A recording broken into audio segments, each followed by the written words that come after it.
Hello everyone and welcome to Edmond Mendaros channel. At sa video ito ay i-guide ko kayo at ituturo ko sa inyo on how to use Blank Hole app at kung paano ba ito i-install or i-download sa ating mobile device. So bago tayo mag-proceed, bibigyan ko muna kayo ng konting informations regarding sa app na to. So kung ano ba yung tinatawag na Blank Hole app? So Blank Hole app is a convenient applications for fast downloading videos directly from links, offering a user-friendly interface and efficient performance. It supports also a wide range of video platforms, ensuring versatility. And then next, if this app is safe, yes, safe na safe ito gamitin. As considered a completely safe app, it ensures the security of its user and does not allow any third-party interference to miss the user personal informations.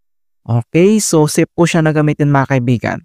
Alright, so ang next step, kailangan mo lang i-download or install. So punta lang tayo dito sa ating Google Play Store. So click mo lang siya.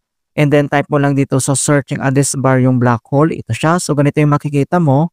And then kailangan mo lang itong i-click yung install. So wait natin and ma-complete yung installing. Ayan. So sa installation naman niya ay hindi na nagre-require ng mobile number, ng email address.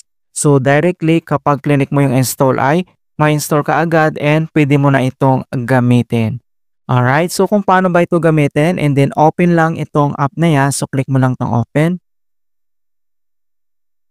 And then makikita mo lang dito yung kanyang terms of use and the policy, and then skip mo lang siya. Ayan, so ganito lang talaga yung makikita mo as in blank hole. And then next step, so kung paano ba ito gamitin yung app na black hole na yan. And then for example, gusto mong mag-download ng any videos dito sa IG natin. So open mo lang yung Instagram. And then kung may gusto kang i-download dito na video ay pwede po yan. And then for example, select lang tayo din ng any video. So click mo lang yan. And then dito sa video ay kailangan mo lang kunin yung kanyang links. Okay, so makita mo dito sa baba yung icon na yan. And then i-click mo lang siya. And then copy mo lang yung link. Once na-copy mo na yung link, and then back lang tayo. And then punta lang tayo dito sa ating Blank Hole app. So open mo lang, i-click mo lang siya. And then next step ay ipi-paste mo dito yung link. So kung paano ba yan i-paste, so i-press mo lang dito sa gitna. So long press mo lang siya. And please wait, makikita mo dito na please wait. And then maghintay lang tayo. Automatic po yan, nagda-download na siya. And hintayin lang natin. Ayan, so napakabilis talaga. Okay? So makikita mo dito na download complete, 'di ba? Napakadaling mag-download talaga ng video dito. And back mo lang. And then i-check lang natin yung na-download na video dito sa ating phone gallery. So i-click mo lang tong gallery. And then ito na siya mga kaibigan.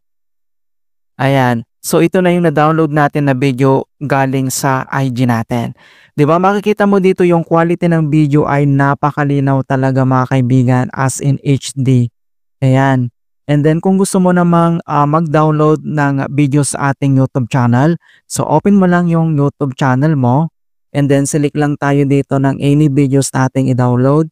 So open mo yung videos. And then dito sa videos ay kukunin natin yung kanyang links. So click mo lang dito yung share. And then copy links. And then back lang tayo.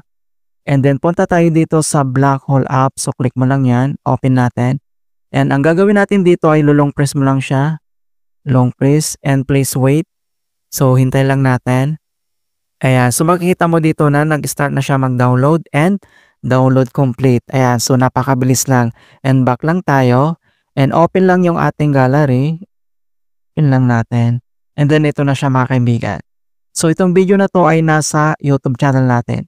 Ayan. So makikita mo dito yung quality ng video ay napakalinaw. HD po siya.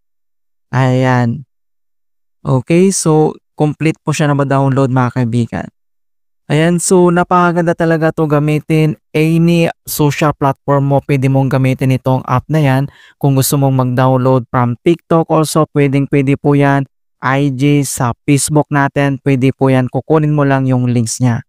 Ayan, and hope guys na may natutunan kayo ulit sa aking simple tutorial kung paano ba gamitin ang Blank Hole app na to na directly downloading gamit lang yung links.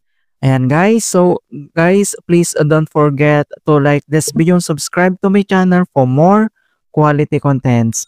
Thank you guys and see you in my next tutorial.